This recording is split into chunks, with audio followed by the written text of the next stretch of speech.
Parliament resumed Thursday morning following its indefinite adjournment on Thursday last week by Speaker Anita Among. Government had at the time failed to provide clear guidance on the way forward regarding the expired term of office for Local Council 1 and 2. The majority of the MPs gave a nod to extension through a statutory instrument that was tabled by Local Government Minister Raphael Magyezi, amending the provisions for the local council elections. Those in favor say on the contrary, nay.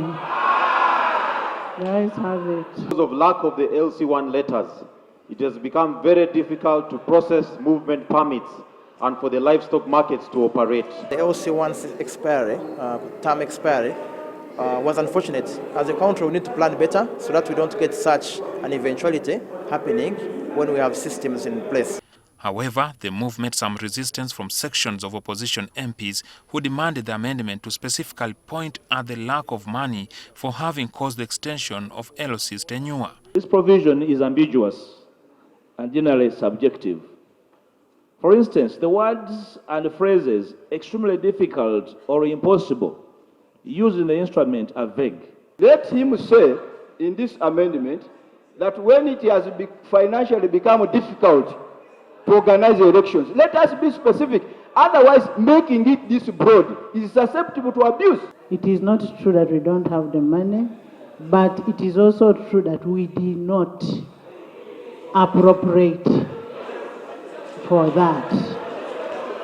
Now that, Madam Speaker, we know that the money will be available, would it be procedural okay for the minister to tell us when he will be bringing the supplementary here so that we can approve funds?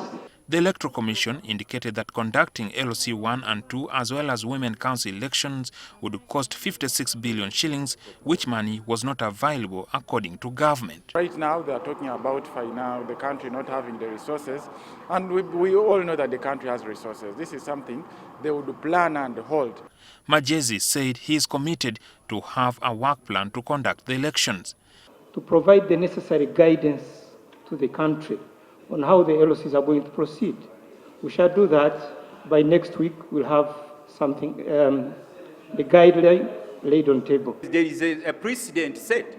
Don't be surprised if the same government comes and tells you openly that there is no money to conduct parliamentary and presidential elections. The whole country is with Parliament, so I hope Parliament is sober and it will do the necessary steps to make sure that we don't do something against the law.